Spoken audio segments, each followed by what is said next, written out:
Good afternoon to our audience who tune in every Monday to watch the community show. This community show is hosted by Center for Constitutional Governance and Civic Space TV, and I, Martin, moderate it.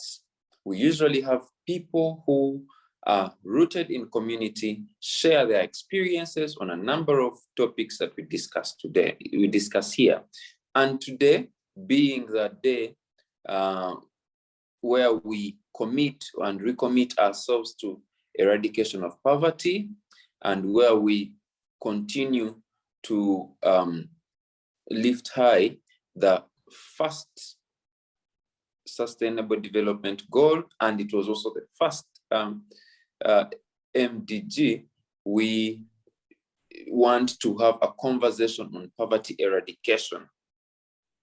Each and every state on earth, each and every people concentrate so much on ending poverty among their people.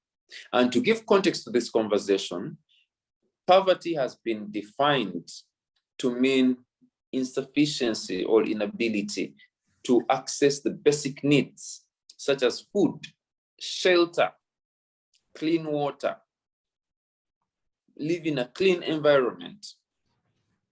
And these definitions vary. However, that is the most standard and most common among them. Uganda, in her case, has seen a lot of growth in this area. There was and there continues to be shifting and growth that is aimed at eradicating poverty. Compared to the 20th century, for example, Uganda has shifted from about 50% poverty rate in many people below the poverty rate in maybe 1990 to about 19.7 in 2012 and 2013, and much lower thereafter. However, in 2019, we saw an increase in the poverty levels, hitting a 20% high. Others have put it even, other statisticians and bodies have even put the number higher. And the effects of COVID are sure to have been a means that have put many people below the poverty line. So the number could even be higher. Now, what it means to be below the poverty line or to be poor has been mainly set by the World Bank and the IMF. So for someone to qualify that one is below the poverty rate or below the poverty line, usually such a person survives on less than $1 a day. In Uganda, around 20% of the population survives on less than $1 a day. It does not mean those ones above $1 are any better. Around 50% of people in Uganda survive on less than $2 a day. To help us understand this conversation about poverty eradication in this country and the efforts being taken, and also how poverty continues to endanger growth, continues to inhibit human dignity, I am joined by distinguished people whose day-to-day work involves eradicating poverty, ensuring policies that are aimed at eradication of poverty. Even through their own work, they are working to ensure that poverty is eradicated. Mellon Kenynangi is an entrepreneur who adds value to the Ankole cattle horn, as we'll later explain. And I'm also joined by Joyce Adikini Ochiela, a human rights activist and a political activist with a Forum for Democratic Change, but she's also a social engineer, among other responsibilities of hers. We shall later be joined by members who will add to this conversation at the, as the show progresses. I want to begin with you, Hannah. Please introduce yourself and tell us what you do, and then we shall have Joyce Adikini before we progress into having this discussion. Over to you, Hannah. Good afternoon, Mr. Musiime and fellow panelists and dear listeners. My name is Hannah Mellon Kenynangi. I am a team leader, Christ Kenya Investments Limited. We do value addition on Ankole cow horn and bone, something which is regarded as waste in a country, something which is regarded as something done by people who have not attained education. But our aim is to change the narrative. We use what we have in our environment to make sure that we survive beyond the $2, as our host has mentioned. So that is our purpose, and that is what I do, my daily job. Other than that, I also run a different charity organization, altogether handling menstrual hygiene, domestic violence, and all that stuff. I am happy and glad to be here today. Thank you very much, Hannah, and we are glad to have you here today too. Joyce, please. Thank you very much, Alex. Good evening, good afternoon, viewers. My name, as mentioned earlier, is Joyce Adikini Ochiela. I'm an activist, and I'm both a human rights and political activist with the Forum for Democratic Change. And professionally, just to correct a little bit, Alex, I'm a software engineer, not a social engineer. And I've also been a farmer. I don't know if I should say I am a farmer or I have been a farmer, because I was hit a little bit and I took a step back. But for me, I am still there anytime, just reevaluating the situation.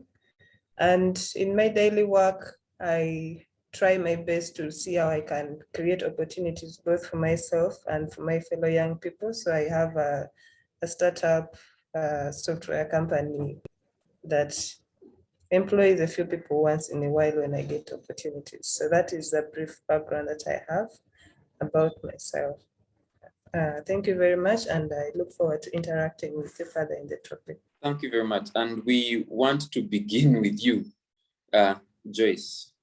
Yes. Help us understand how you view poverty.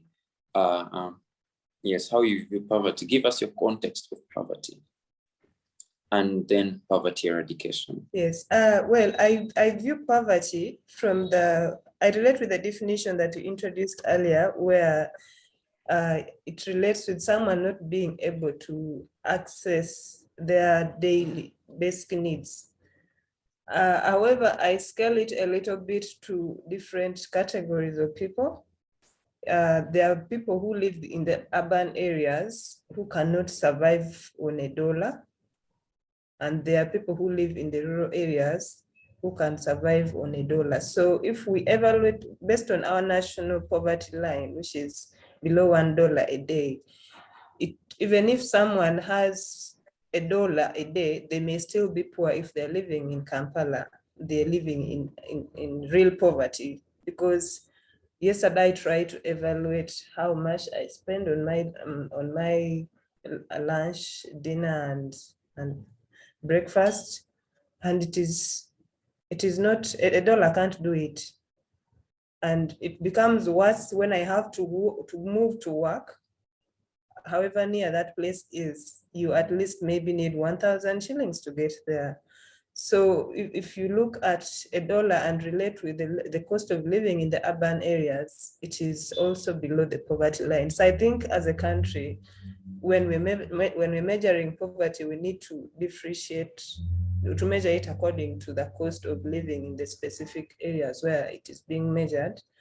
And also there are other things that we now need in our daily life, which I find basic, and that is education. In this day and age, if you cannot access quality education, you are poor.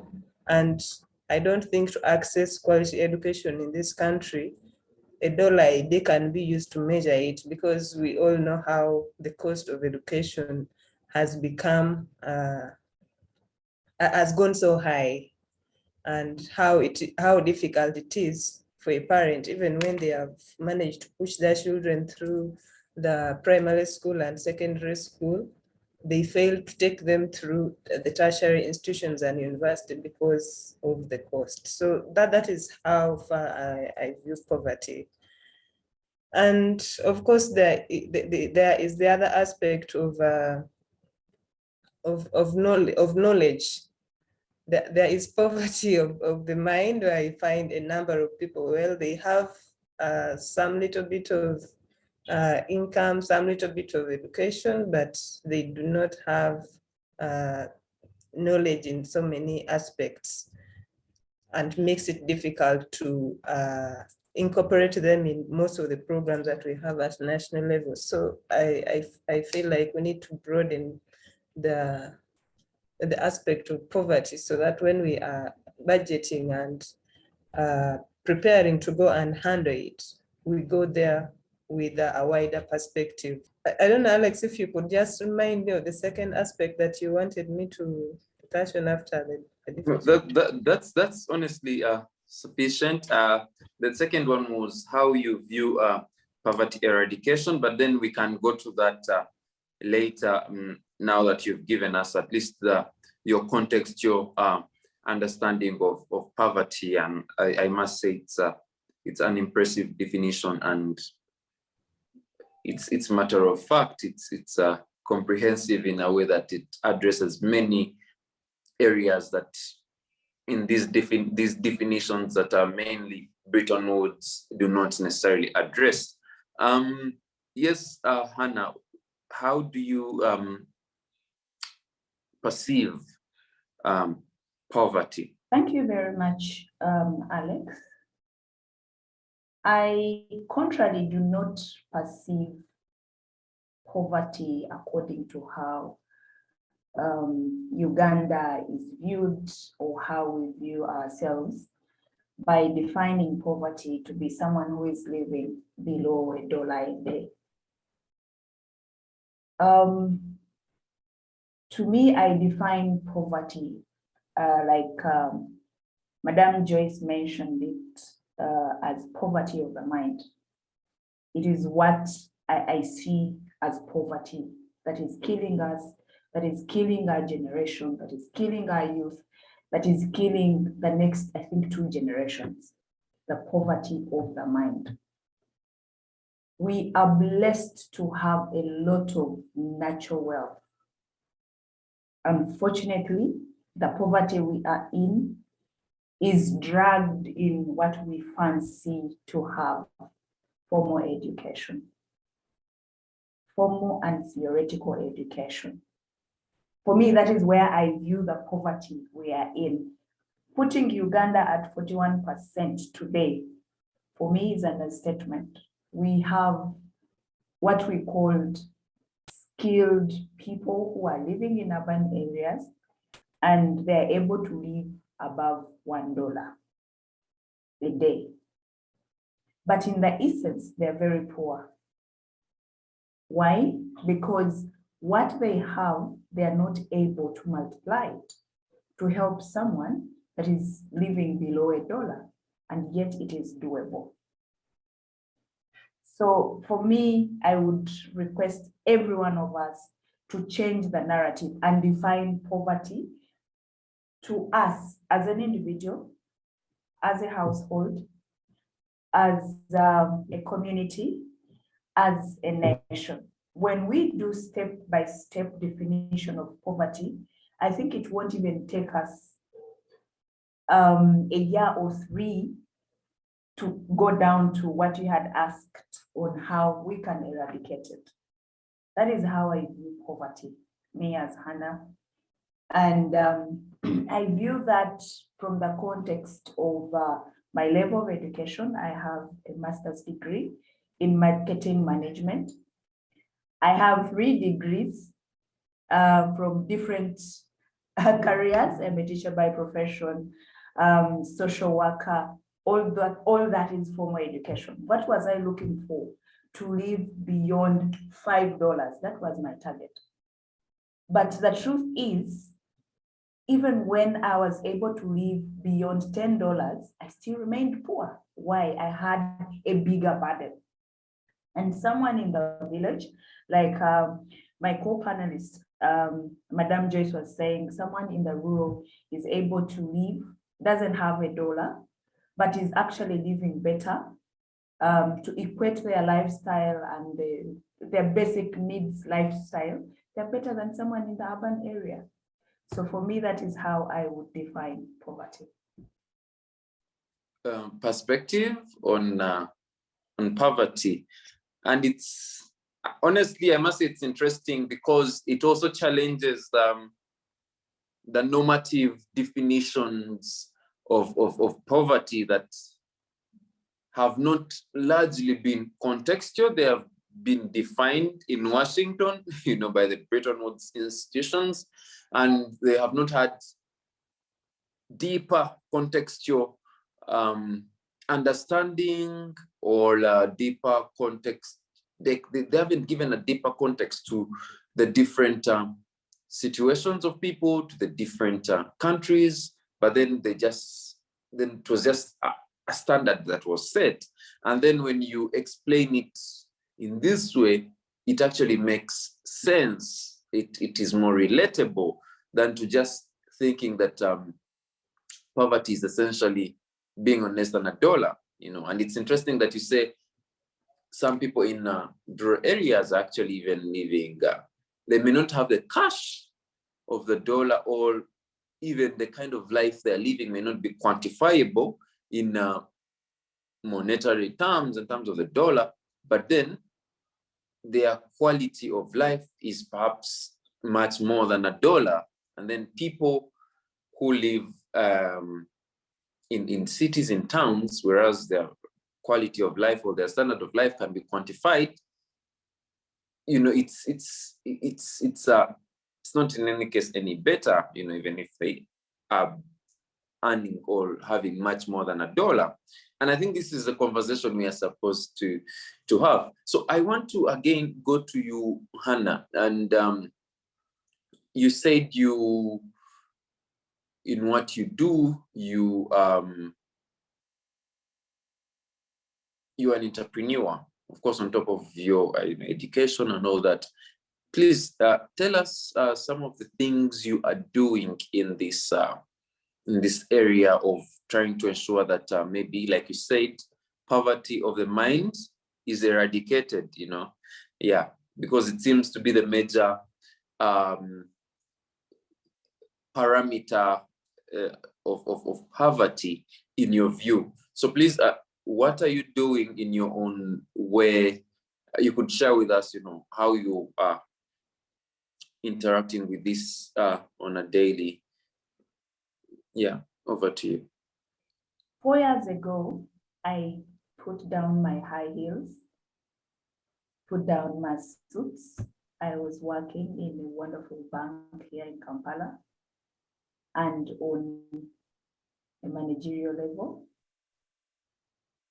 several allowances, and I went down to the grassroots.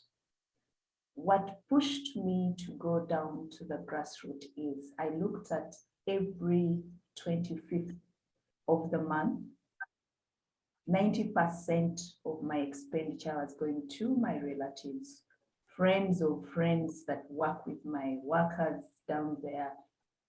And it's kind of embarrassing for us who live in urban areas, like you move.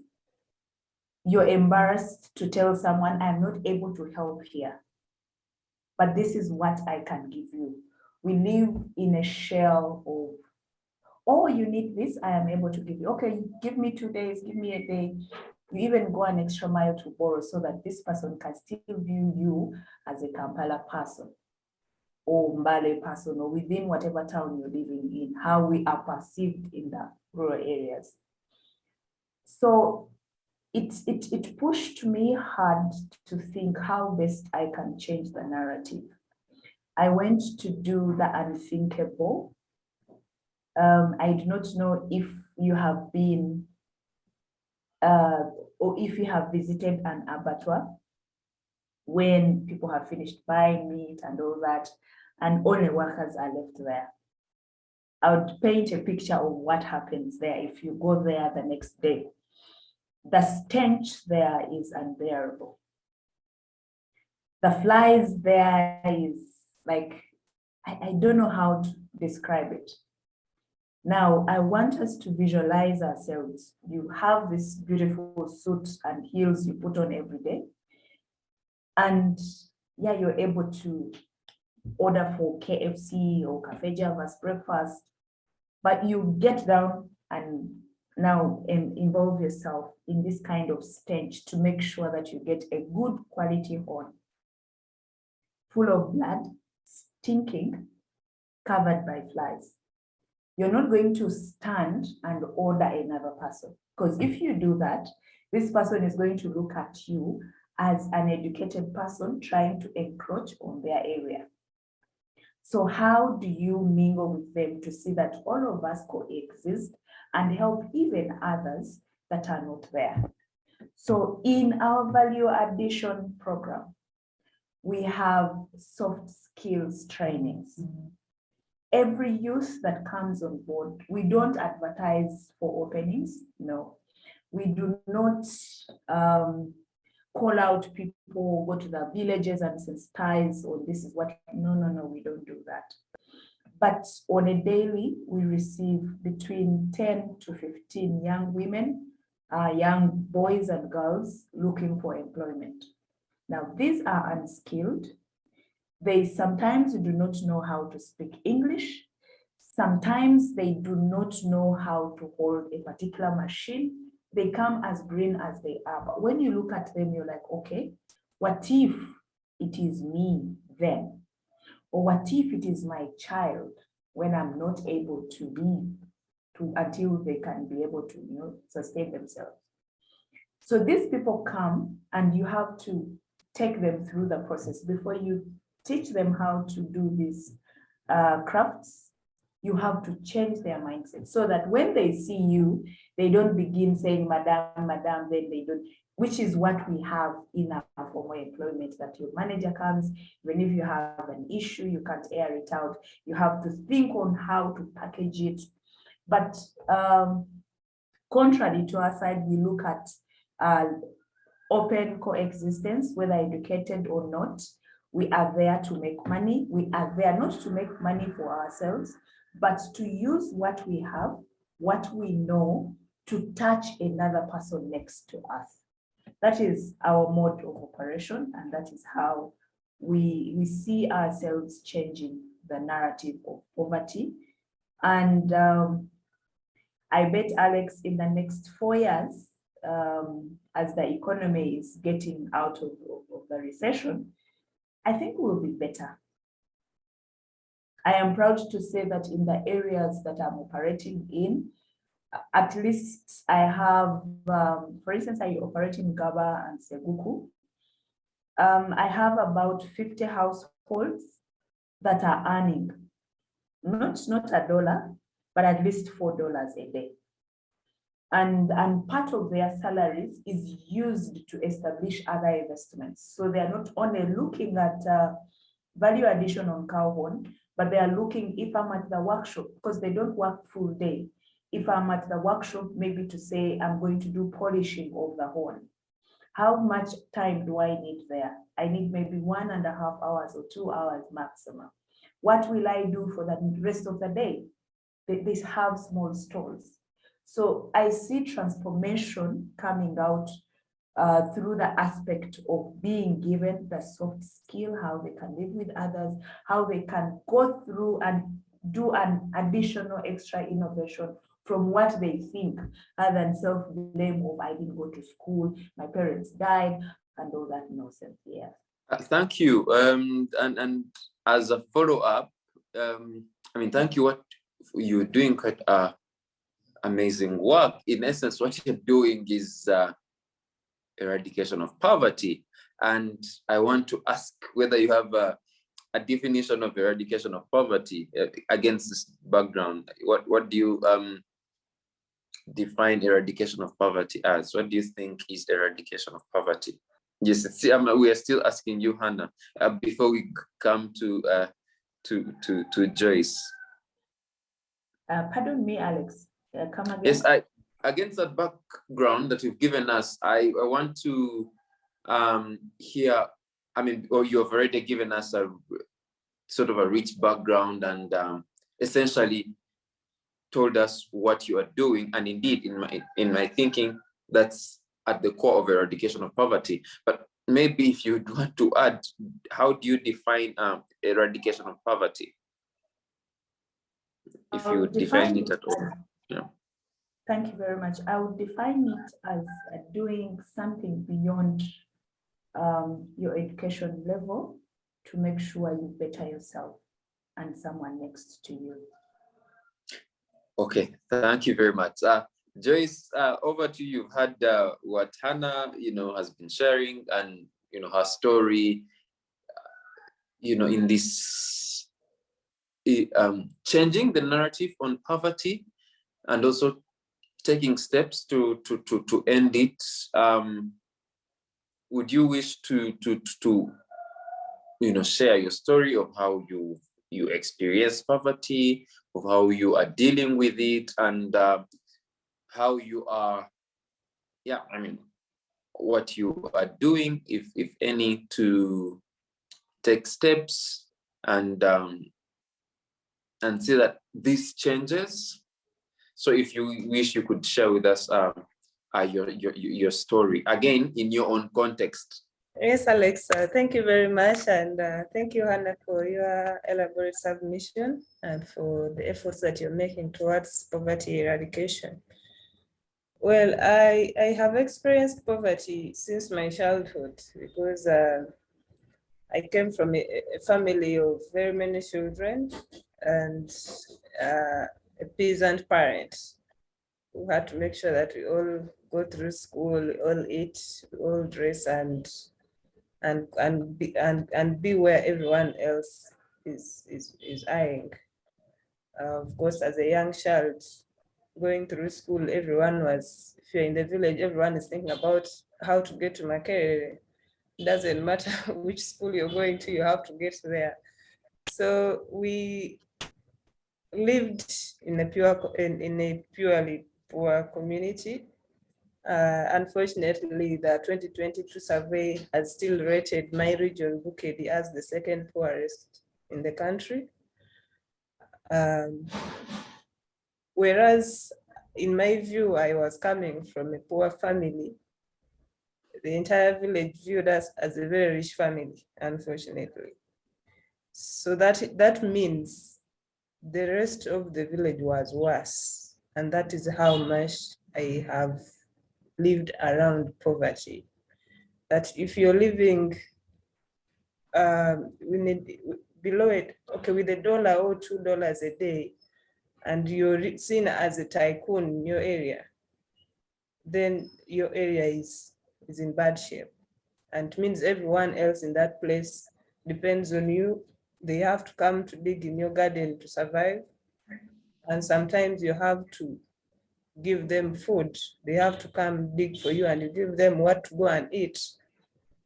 I've lived with a community where majority of the people do not have sufficient land to cultivate and get their own food. So the only way they can feed is by working in other people's farms to get what to eat, or maybe engaging in border business. And that means that poverty is recycled by their children who fail to make it through education and whose mindset keeps around the family kind of mindset. So the poverty we have in our country is largely being recycled. It is very difficult to trace a family that was poor in the 80s and became rich in the 90s. It's very hard. you go to your village, you'll find the same family where people were very poor in the 1980s, in the 90s, they were worse, in the 2000s, they just gave up on it and they're there. They no longer think it is even a problem. For them, it is their normal life, whereas you think they are poor. So even trying to change the direction in which they should view things becomes very difficult. In my daily endeavors, I have tried to, of course, from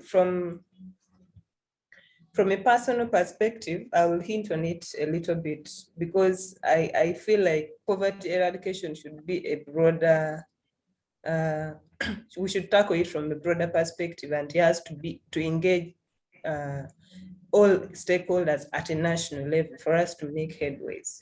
So even if I say from a personal perspective, maybe I have created a few opportunities in my village for small households. I've tried to help a few colleagues to start up businesses here and there, and maybe a few young people to get access to education. It still leaves us with a very big gap. In a country where the statistic is saying 25%, actually I think the current 25% live below $1 a day, and is it 41% live below $2? It means that about 22 million people are living in poverty.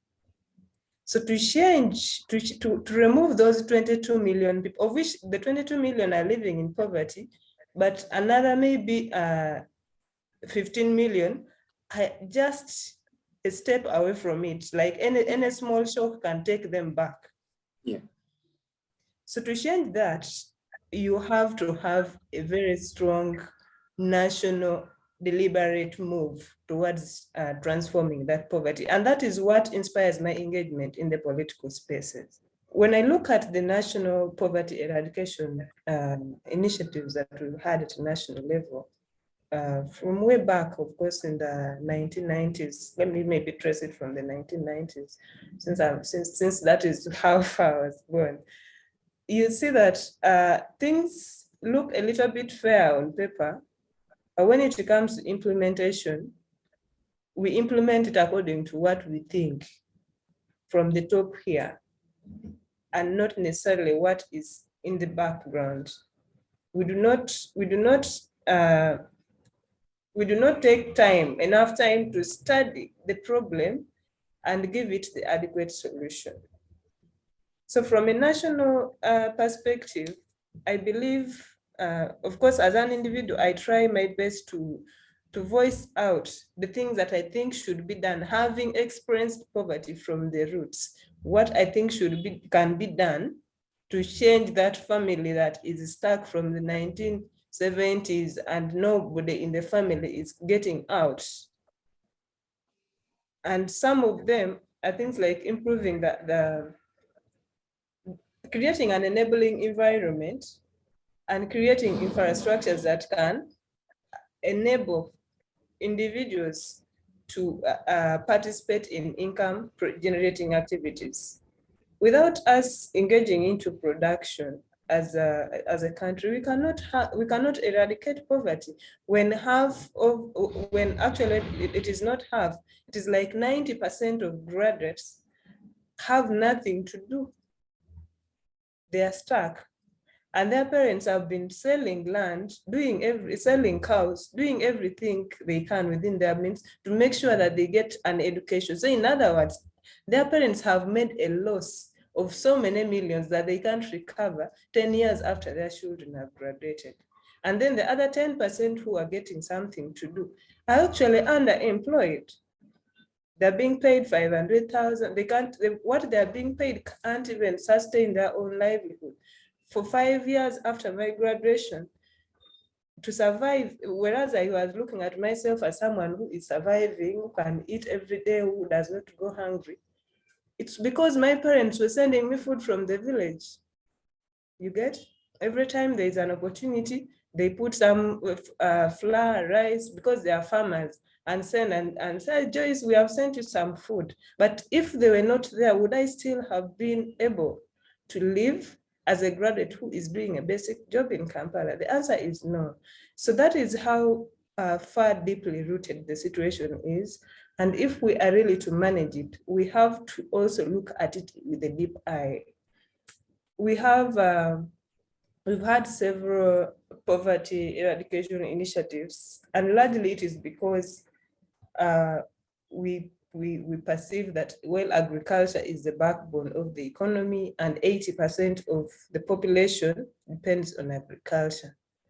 Even in the urban area, by the way, I think the majority of the people who, quote unquote, are living beyond $1 a day are people engaging in this, selling agricultural products in the markets, yeah, trading.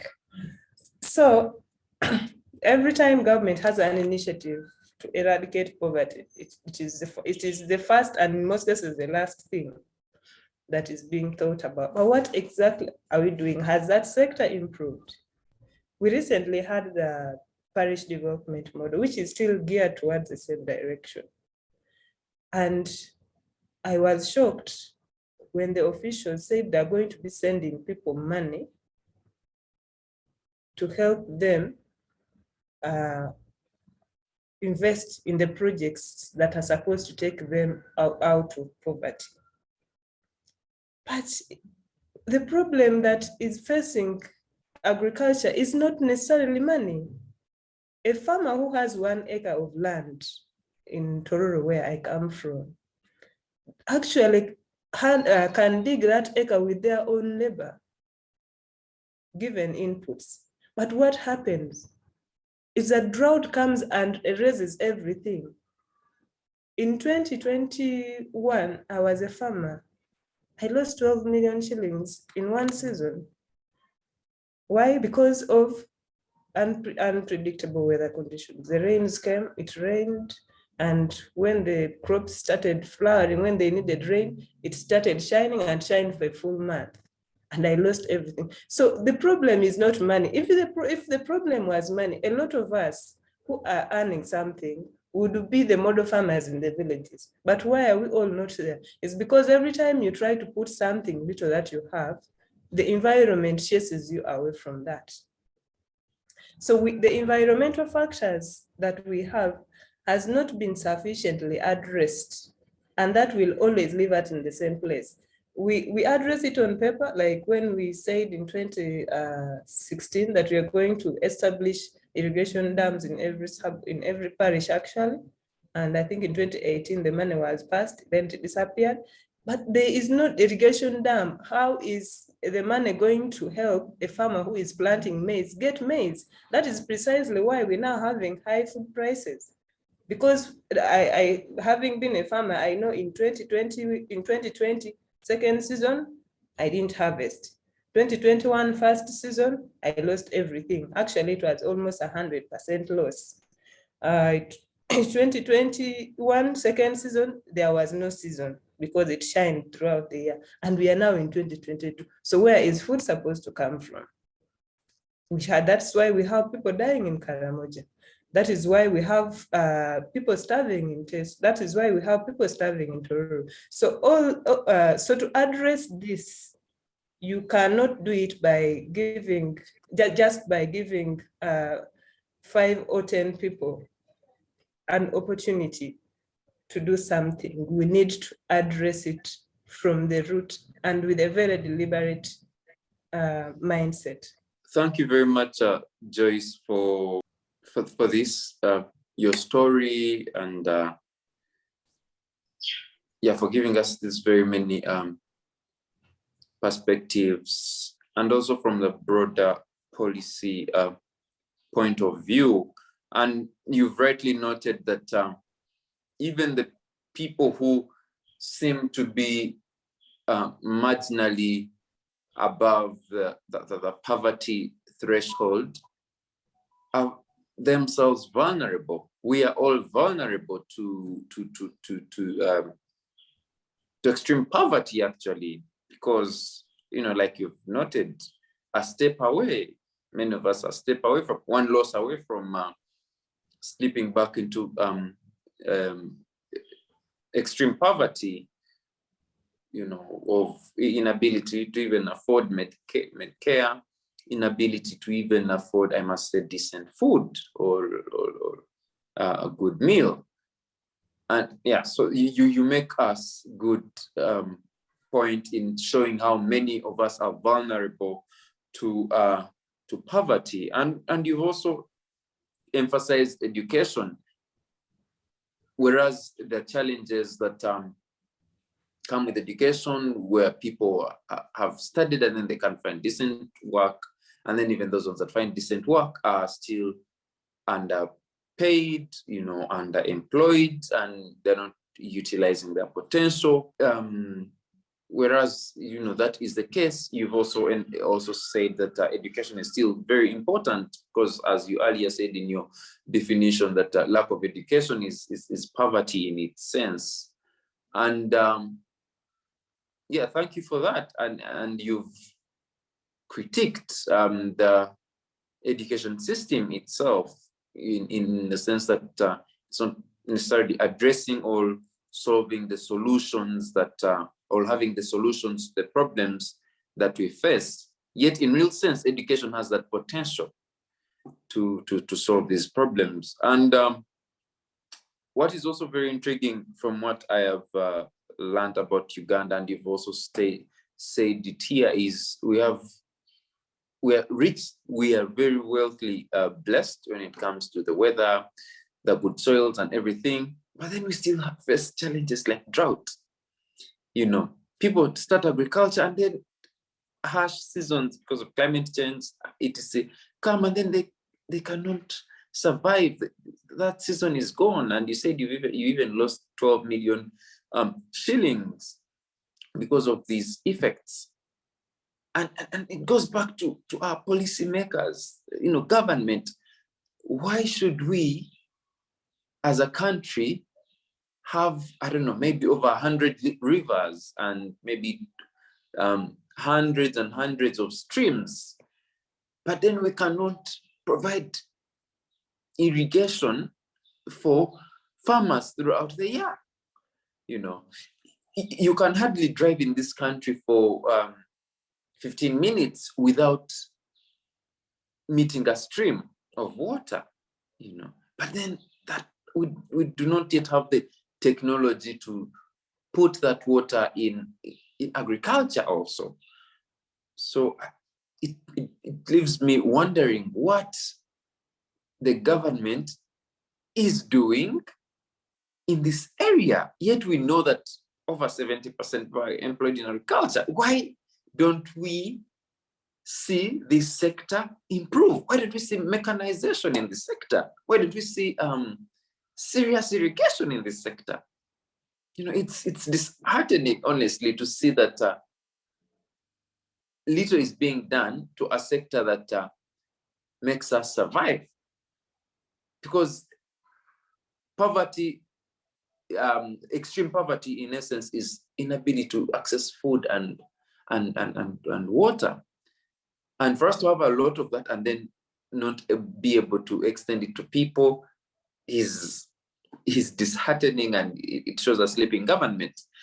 And I'm going to come to you. I'm going to would want to hear more from you, Hannah, on maybe some of the policy considerations that you would think are important to address this issue. But before we come to you, Hannah, we've been joined by Goodluck. And Goodluck, to bring you to speed, we are talking about poverty eradication in this country. 60 years down the road, we still have serious issues of poverty, and we have chronic poverty, endemic poverty in this country.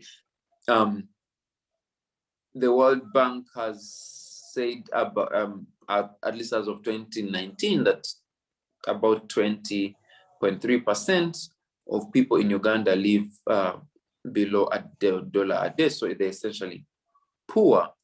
And from this discussion, we've heard that the figures even are risen, owing to COVID and then the climate change, catastrophe, and also the high cost of living that we have in 2022, to now about 25% of people living below the poverty line. And worse still, over 40% of people survive on less than $2 a day. So the situation is even more dire. So we want to hear from you how you understand poverty. Give us your context of poverty. Thank you very much. Yes, poverty is a big discussion, or is a big topic. But for me, as a journalist, I would want to a bit of divert. For example, if you went to Chiriandongo, there are some square miles which are not habited by people, where we are doing mechanic. Or if you went to Noya, okay, I have a problem pronouncing the name, northern Uganda. There is quite a lot of mechanization that's going on. Actually, when you are there, sometimes you might not think you're in this country.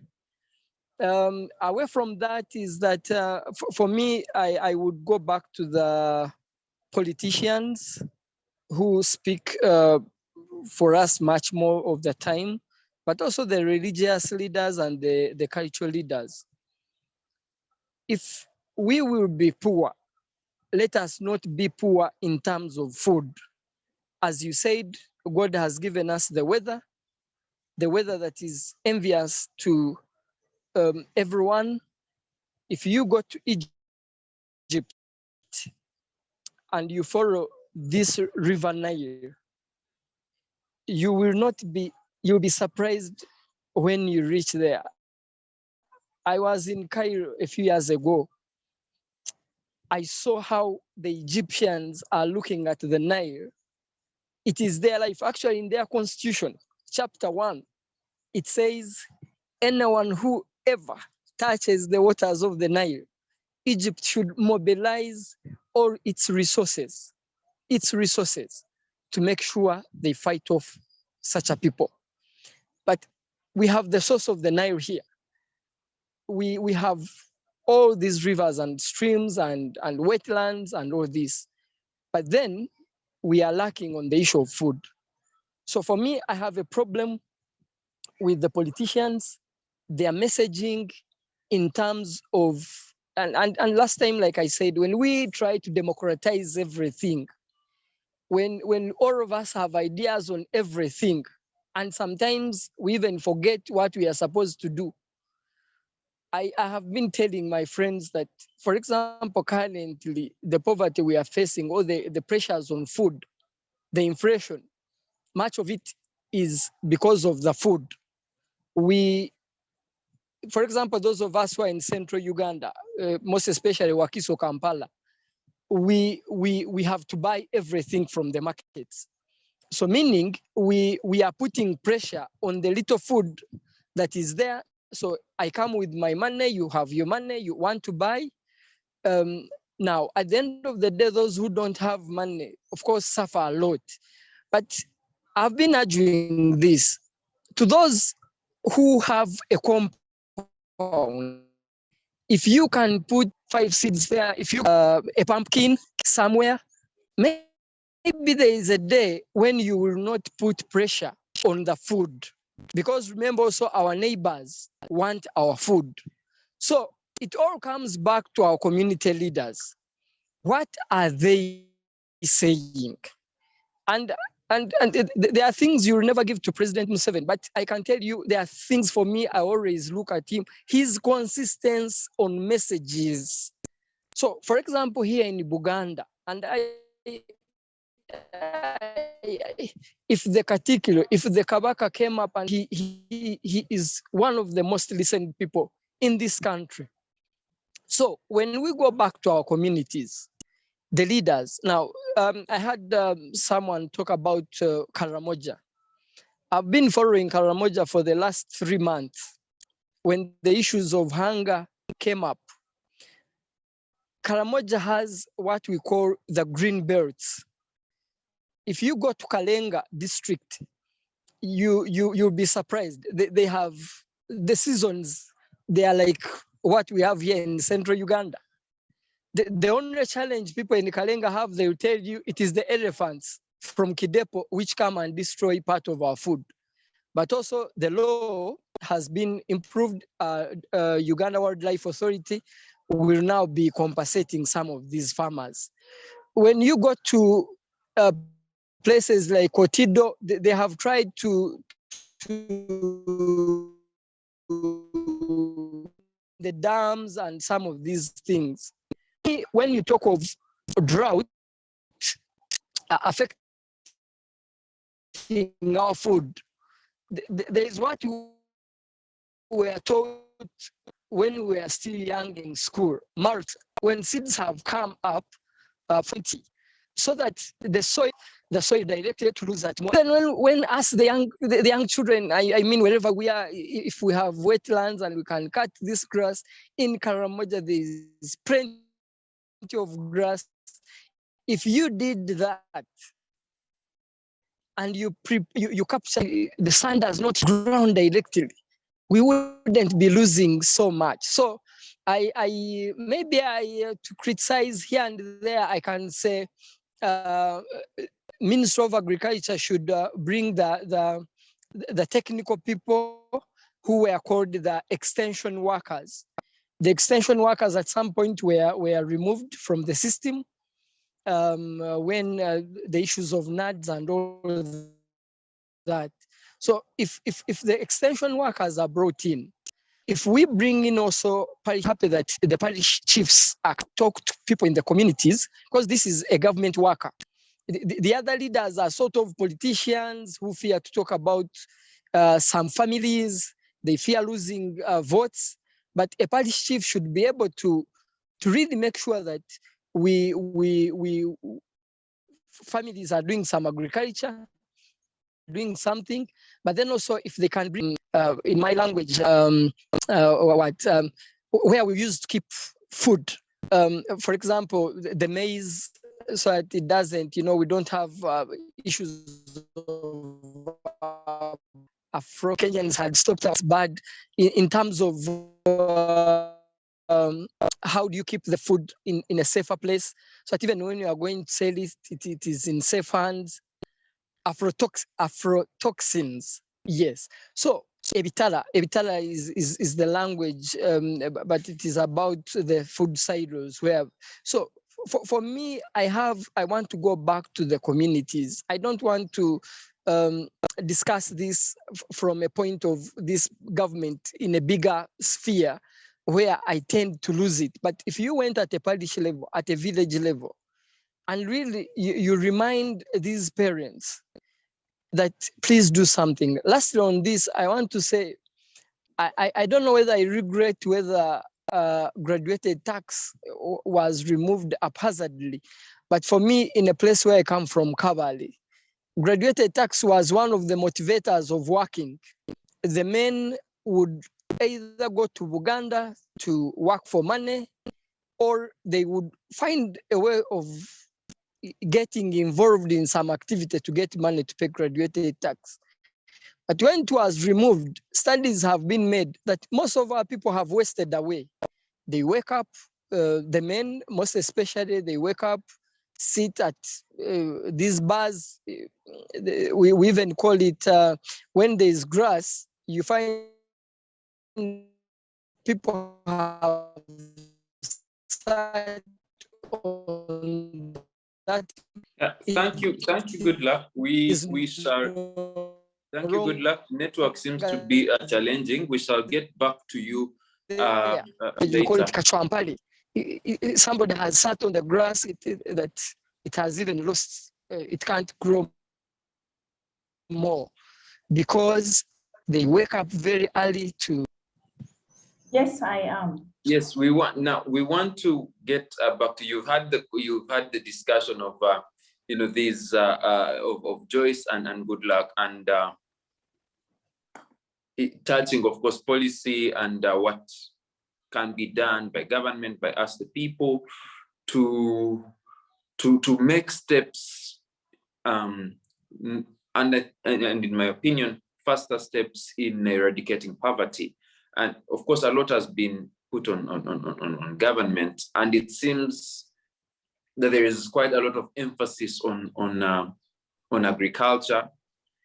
I think it's not the only focus we can make.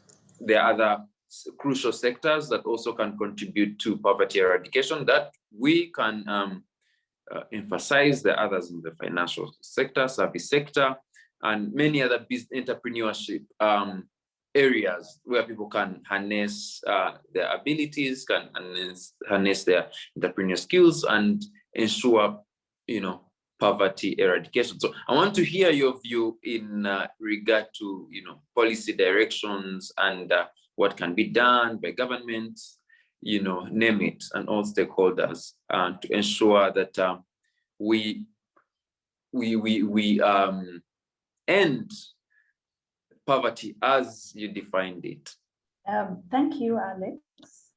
I want to begin on a note that if only Joyce and Alex can join us, and we move away from policymakers, we move away from defining maybe how we define government. For starters, I do not know who government is. From my basic knowledge, it is you and I, Joyce, Goodluck, making the government. If we are the government, what are we doing? What can we do?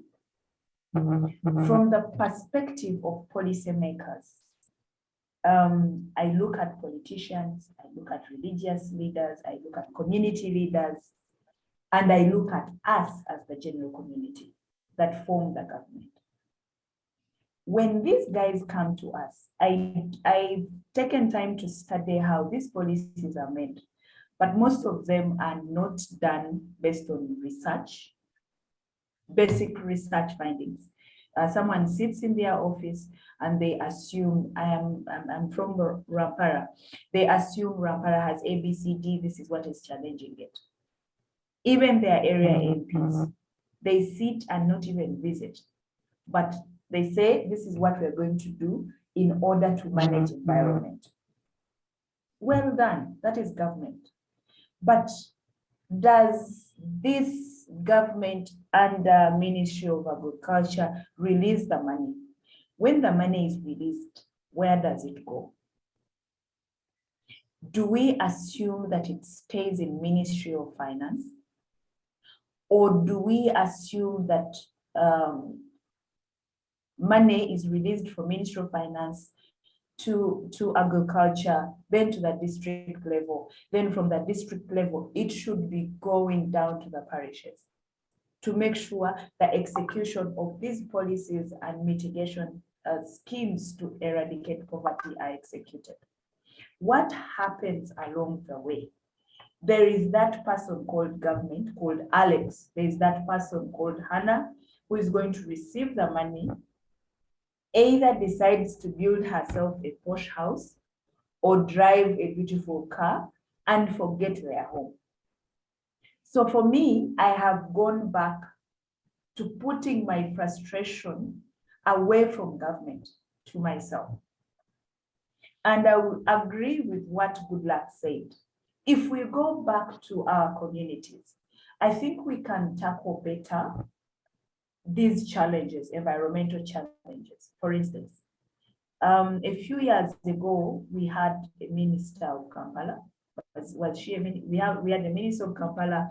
We had Musisi as head of KCCA, and all whatever she came up with. If you look into detail, she was looking at saving environment. But what did we do as Ugandans, as government? Because I want us to move away from looking at government as maybe President Museveni or maybe NRA, maybe FDC, maybe anything. But we look at ourselves as government. What did we do? We throw rubbish. We throw bottles on the way. What do you expect? Then we shall go and sing of climate change? No, it is our fault. And if we do not change our mindset, the government will do whatever it will do. We are the people that are going to frustrate these projects that are geared towards helping us. I am very sorry, Joyce, that you lost money in the last season. But if you go back, is your leader accountable to you? Or you will come and be in Kampala, make noise on TV, make noise on social media. It ends there. Because I'm very sure these policymakers come to us. When they come to us, what do we tell them? If we tell them we know this money was released, I would go on agriculture. First, we started with Myoga. That was 2019. When it started in 2018, then 2019 operationalization started to flow. How many people benefited? Do we have the knowledge about this project? Did we utilize the project? Where did the money for Myoga go? What did we do? Did we task our leaders from the grassroots level? No, but where are we making noise from? We are just making noise from Kampala, saying, you know, this is what government should do, this government, but I am the government.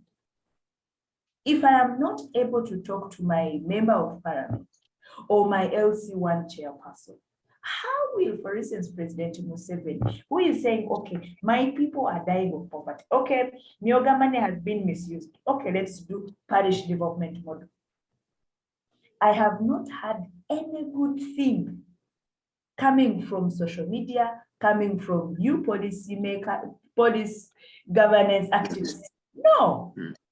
But if we change and say, okay, if I do not have food as Hannah, Alex, will you stay hungry? Definitely not. Like Goodluck said, can we go down and say, okay, government has failed on us, but what can we do to make sure we challenge it? Let us allow government to suffocate us on taxes. But you know, government will not tax on your raw food. Where we did get it from, unless you're exporting it. What do you do? If I have a small garden at my home,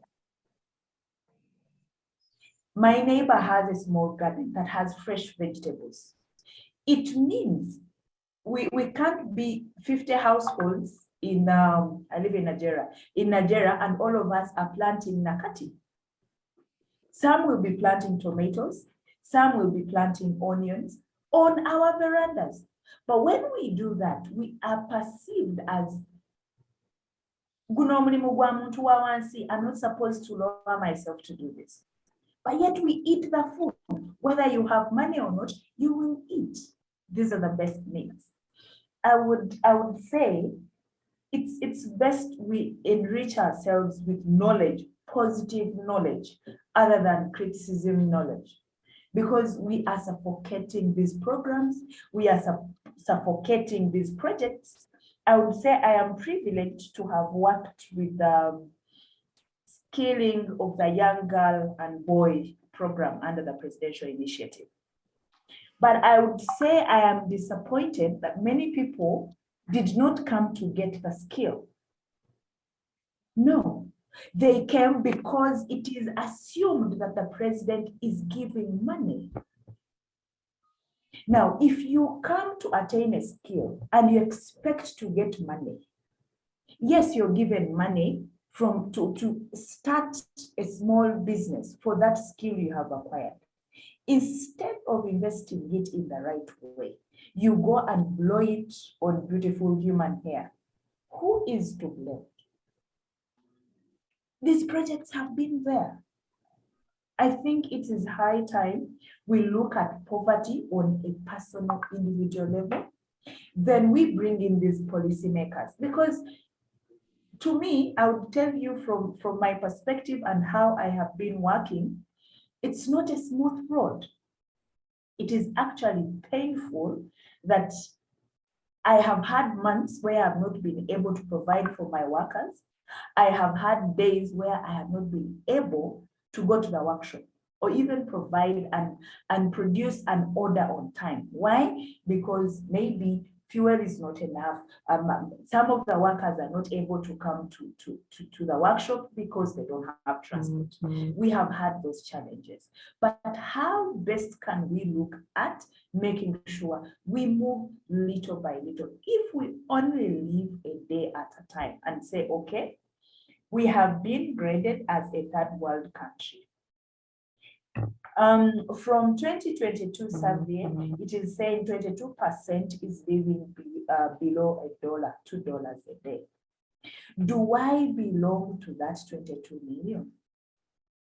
If I am belonging to that 22 million, how about my next 10 people close to me, either my family or my friends?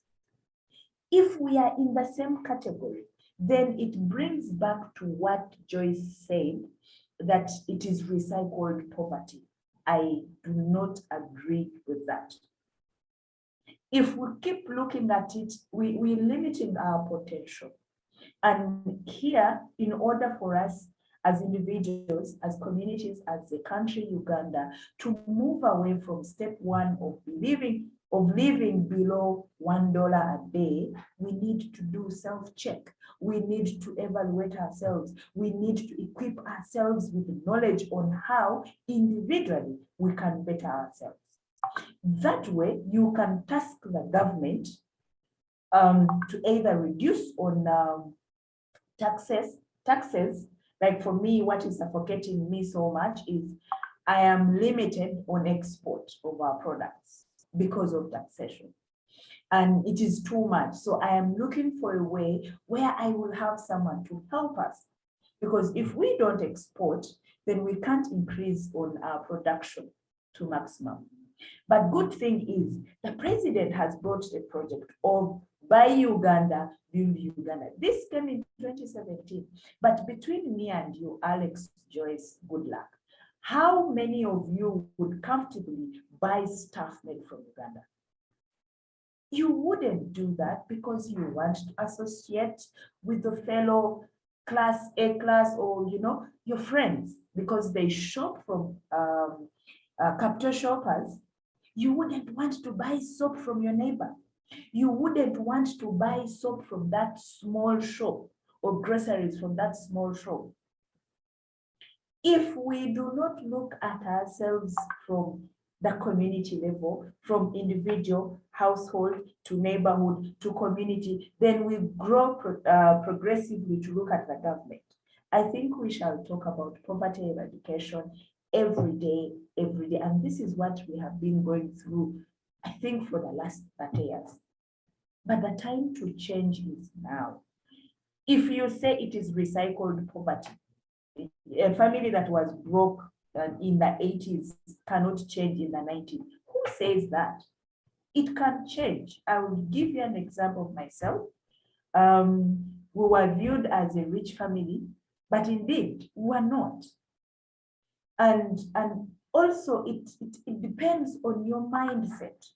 If you're tired of where you're living or what situation you're living in, then I think you'll be pushed to do or research or associate with people who are better than you, other than competing. You know, there are small things that have tied us as Ugandans, that have tied us as the elites, us who would go on social media. We have this platform, we're talking and saying the government has failed us. But to analyze it deeply, when we look at agriculture, there have been measures. Previous years, she talked about the dams. They didn't come. Did you ever task the person in charge in your area? Definitely no. And these people are the same people that come to parliament every time and again. What stops you from not putting them back? Because the moment you say, this person comes and says, when you send me to parliament, I'll make sure this and this is done. And indeed, projects are released in the agriculture section. Irrigation has been worked on. It's research. If you fail, leaders, do something small from your perspective, other than, guys, I do not like us to be all the time pushing. We need to go back, start with ourselves, change our mindset, teach people around us. This poverty thing will end, I assure you. Thank you very much, Hannah, for that. It's yeah, you make valid views in saying we have to take it, however, I think that shouldn't take away responsibility on part of the government. Honestly, there is something called a social contract where we've rendered some authority, okay, to the states to guarantee some things for us, and there is that responsibility on the part of the states to provide certain things, because we surrender that responsibility, we surrender that right to the state, and to be honest, we pay tax for the state to do its work. So I think, to be fair, there's greater responsibility on part of the government. I mean, the government has signed all these protocols. We have a constitution. There are very many laws that bind the government to act. People going without food, and this is also to you, Goodluck, and this is my view. People going hungry cannot be visited on the people themselves, on the victims. No. People lacking clean water, it cannot be visited on the people, because the government has a greater responsibility, and it has bigger resources than an individual to provide that. And even entrepreneurship and all these, the environment to make it work for people, there is a responsibility on the state to act, on the state to ensure that its people do not end up in endemic poverty.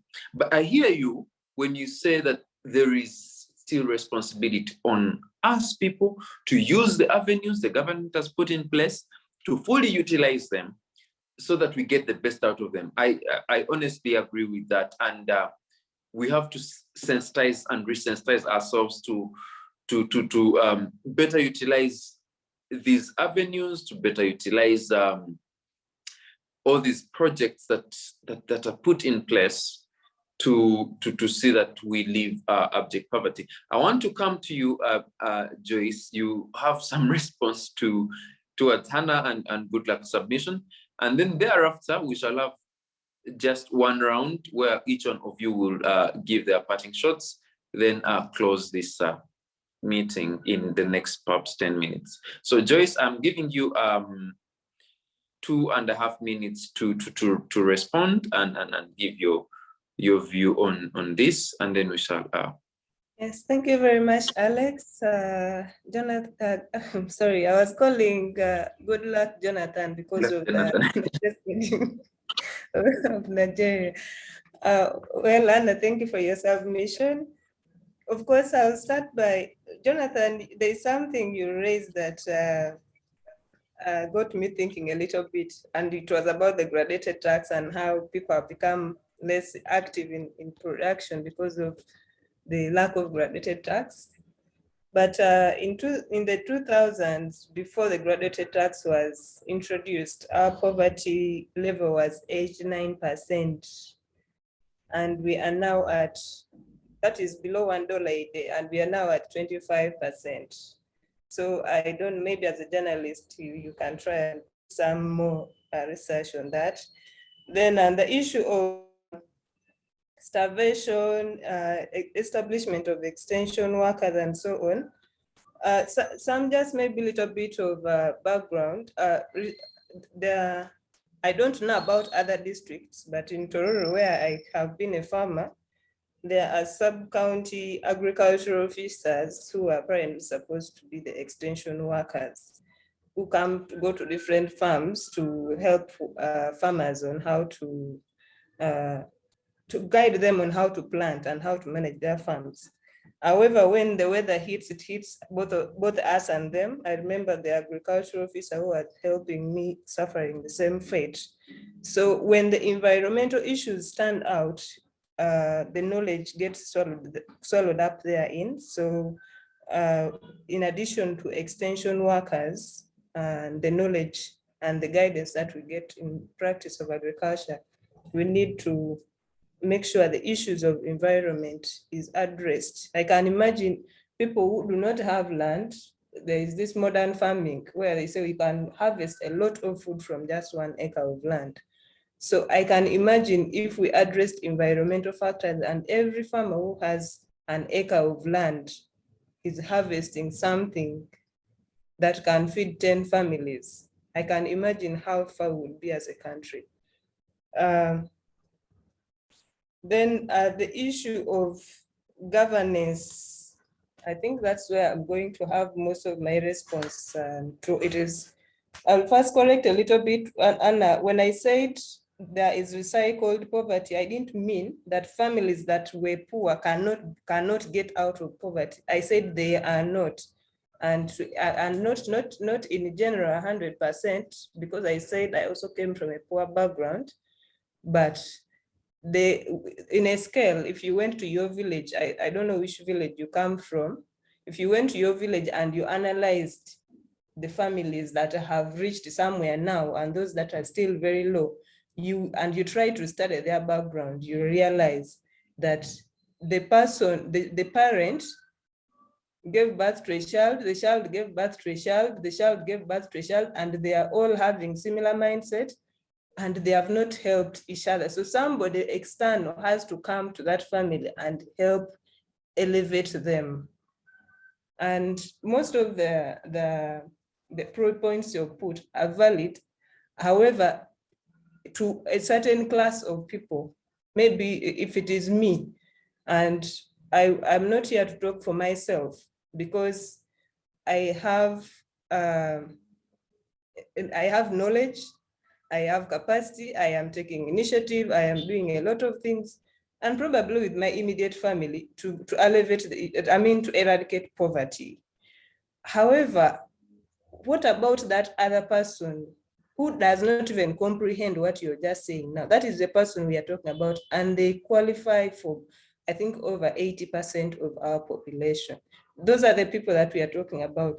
Individual poverty, concentrating so much on individual poverty is partly what has caused corruption in our country, because a person gets a job to work as a sub-county chief, and from the day they are getting that job, because they have been so poor, their mind is concentrated in making sure they work hard to solve their poverty issues. Our members of parliament, you go to parliament now, or any day, nobody is discussing any national issues there. Everyone is discussing deals.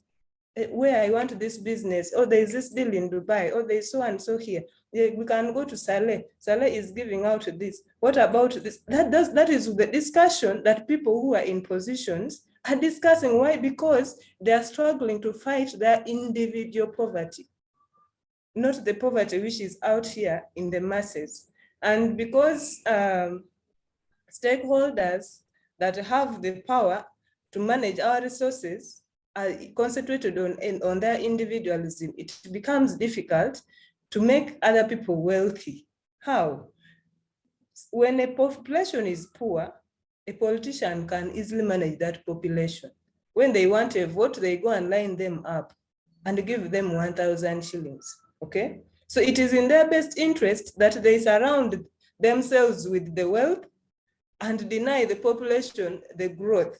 So I implore you to join us in putting government stakeholders at task, because you asked us, what are we doing, us who are talking about government?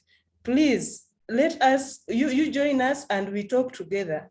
We have national sensitization programs where we go all over the country, rural areas inclusive, and we have structures in those villages where we ask them, please ask the person in your village to that you need this road constructed. Tell them you need medicine in the hospital. Tell them you need classroom blocks in the school.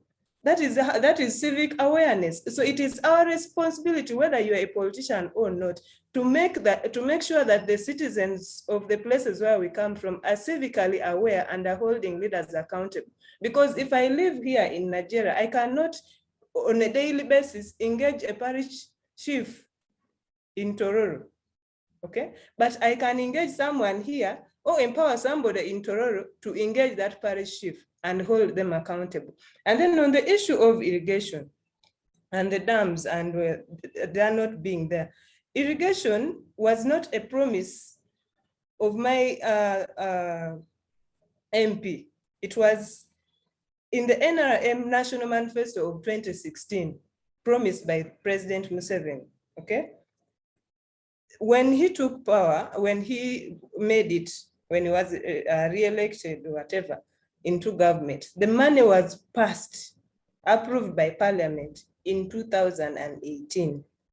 I remember I was concerned and angry and disappointed. So I met one of the engineers under the Ministry of Agriculture, and I asked him, but where are our dams?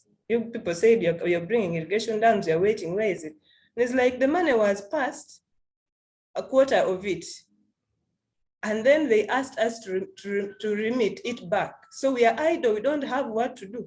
And I implore everyone who is in this call right now to go and study our ministerial policy statements. And for this particular purpose, maybe we can focus on that one of agriculture and see how much does government release to agriculture as a sector every financial year, leave alone what it is approved. Because it is common in this country that they approve 100 billion and release 10 to sustain salaries of workers in ministries. That's why you find them idle in offices, or sometimes they come and go because they also don't have what to do. So it is our responsibility to always make sure that the taxes, we are working hard to pay taxes, but what are the taxes doing? It is not a responsibility of a politician to ensure that taxpayers' money is used correctly. And it is also the responsibility of government to fight corruption. If government has sent money for construction of dams and there are no dams, what is government doing about it? That is why we have an IGG who earns the highest, almost the highest money in the country. And that is why there is another wing that has been established in State House, also highly facilitated to run around the country and hold people accountable. So when we hold people in governance accountable, it is because we know they have the unifying mandate. If I went to my village and I started whipping my neighbor to go and plant cassava, they might think I am just being a show off. But if I come as a government and I be like, this is a program, it Joyce, is as easier. you conclude, please, as you conclude in the next 20 seconds, please give your concluding remarks. Okay, thank you. So in my concluding remarks, I am imploring every stakeholder, and that means me and everyone else inclusive, to ensure that we put our efforts together, because acting alone is not necessarily going to change the problem. Thank you very much, Joyce. I'm sorry I have to cut you. We are short of time. Thank you very much. Thank you very much. And good luck in, please, 2 minutes, make your concluding remarks, and then we shall have Hannah and close this meeting. Thank you very much. I agree with everyone what they have said. My only issue, I want to say local governments are given grants from ministries. So I think the day when we also focus on local governments, the day when we look at the budgets being given in terms of grants, because for example, if they are going to work on a dam in a place, it is the district can start with, but you find people are looking what they can get for themselves than what they can get for people. However, when I talked about graduated tax, I never said it was responsible for removing, as meaning we need incentives that make our people work. Fish, but sometimes I say, when I was talking to somebody who is in the US, she sleeps for 3 or 4 hours a day. But here, you know, much of the time we have gone Premier League, we have taken positions on the road, but that if all of us can be looked, can do something in terms of the ground, then as regards you talked about, and I don't want to say we should let them accountable. I'm afraid your time has but run out. recently, if you saw but, the I will give you direction of 20 Ministry of seconds. Agriculture, if you saw Ministry of Agriculture, they have decided to go mechanization, and most especially they have started with the prisons. The prisons, you know, it's good at doing mechanization. I've seen them take land in the northern Uganda and in some other places. So it's a very big discussion, but again, it feels so bad when we see people are poor, when we see people don't have enough food, nutrition issues. There is so much that can be done. Thank you very much. Thank you very much. Good luck. Hannah, over to you in 2 minutes, please. Make your concluding remarks. Thank you very much. It's been wonderful to be here. I will conclude by saying I will not deviate from us working together from an individual perspective, for I believe there's power in togetherness. In whatever department or sector you're in, collaboratively on a community level, we can task our policymakers, our government to do much better. So on that note, kindly visit our website, www.ckiluganda.com, and buy that product. Every order counts on that young girl, a teenage mother, a youth, and we create a difference in our areas. Thank you very much. I look forward to more engagements as we eradicate poverty. Yes, we must get out of it, and we shall. Thank you. Thank you very much. I request you send the link to the admin of this show, so that we are able to visit the link. Thank you, conversationists, for having such an insightful conversation that we've had today about poverty eradication. People have shared with us what they're doing. People have shared with us the need to have a mindset change.